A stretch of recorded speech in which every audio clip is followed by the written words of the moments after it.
Carlos Ruiz has the third best batting average in the major leagues, yet he's third on the National League ballot for catchers in the All-Star game. The Phillies are encouraging fans to show their love and vote for Chooch on Phillies.com. For 67 teams in this tournament, the season ends in a loss. For these seniors, they did not expect that loss to be today. A year ago, students held a mock funeral for the notoriously wing-flapping Hawk. And at least on this day, the Hawk remains deceased. With a sellout crowd expected and shirts and towels on every chair, I believe this crowd will be raucous and ready. Even current Big East coaches are campaigning for the Owls to join their conference, like head men's basketball coach at Louisville, Rick Pitino, who says that Philly is Big East country. After dancing into the second round a year ago, the Owls hope to boogie their way further into March this year. For Owl Sports Update, I'm Tom Weisenbach. Freshman center Anthony Lee is usually referred to as Ant on the court. But off the court, Ant transforms into his alter ego, gospel rapper Young Polo. And in a game that featured two A-10 rivals and a national television audience, the most talked about element of Temple's bout with Xavier were t-shirts. The big draw on Pro Day was Temple's running back Bernard Pierce, who wasn't coming off a great performance at the NFL Combine. Temple's Pro Day was a chance for number 30 to redeem himself. Temple returned the favor. Brown takes this ensuing kickoff to the house. He can zig and zag with the best of them. That was 100 yards on the return.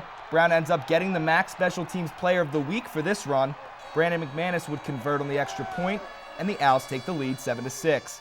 If the men beating St. Joe's for the 10th time in a row is impressive, then try to understand the 17 wins and 18 tries for the women's team over St. Joe's. March is an exciting time in sports, and at Temple there's no exception, as both basketball teams added to the madness of March with postseason play. In early October, Fran Dunphy made headlines by shaving his legendary mustache. A month later, Dunphy is growing back the stash with some other Temple athletics staff. The men's tennis team has had some early success as well, winning its first meet at Binghamton 4-3. Juan Fernandez has announced via Twitter that he signed a multi-year contract to play with one of Italy's top teams. He's playing for EA7 Olimpia Milano. They have won 25 Italian championships and 3 EuroLeague championships in their history. Fernandez made his mark here at Temple, finishing second all-time in three-point percentage and 33rd on the all-time scoring list. On the court, there is always a winner and a loser. Life off the court, however, is not so black and white. This is especially true for the 6.5 million Americans who battle cancer each year. The Leah Corrs Center featured two of the leading voices for the Coaches vs. Cancer campaign.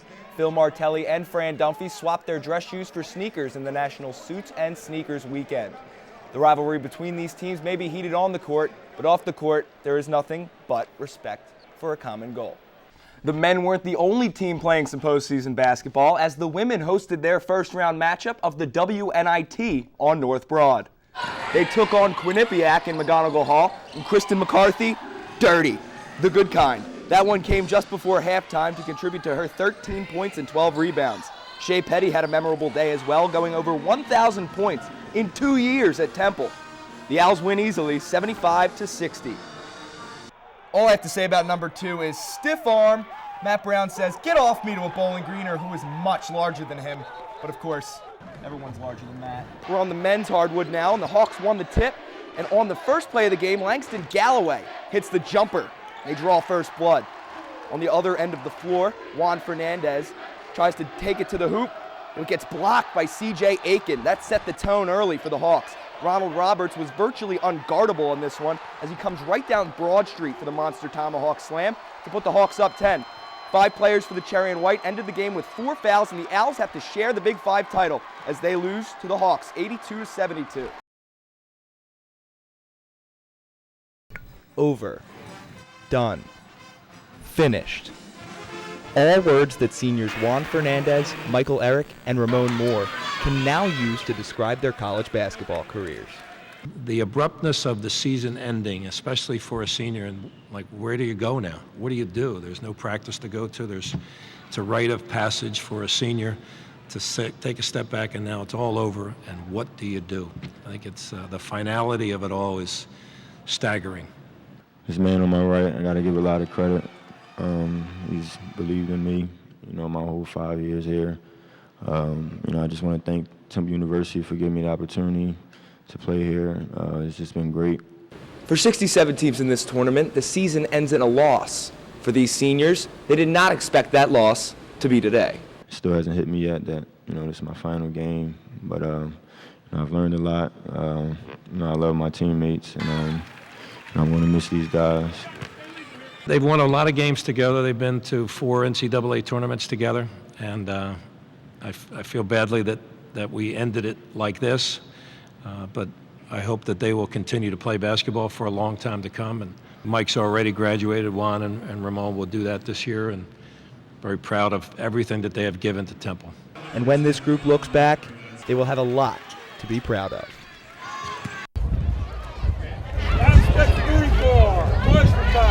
Every year since 1947, the United States Marine Corps has been collecting toys for children in need.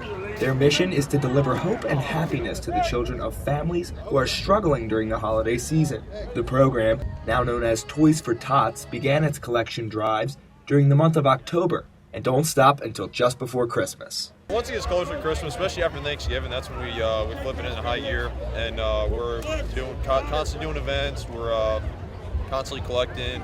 We usually do a couple pickups throughout the season at each location that we set boxes up at. We donate these toys to nonprofit charitable organizations in the cities of Philadelphia and Bristol, and 100% of the proceeds that are donated to Toys for Tots go to the purchase of toys. For children who may not have a toy this holiday season, Temple fans know what's most important. I have children, and when I see some kids, and I work at church a lot, and we help at the food bank, and I'm sure just one toy is more than they're going to see all Christmas, all year. And though financial times may be tight, the goal of the Marine Corps remains the same. Every organization has a kid that needs a toy and wants a toy that can't necessarily get one for the Christmas season. The end goal is to get them. Do we hit that goal all the time? More than likely not. We do. We try and get as many toys as we can and distribute as many as we can.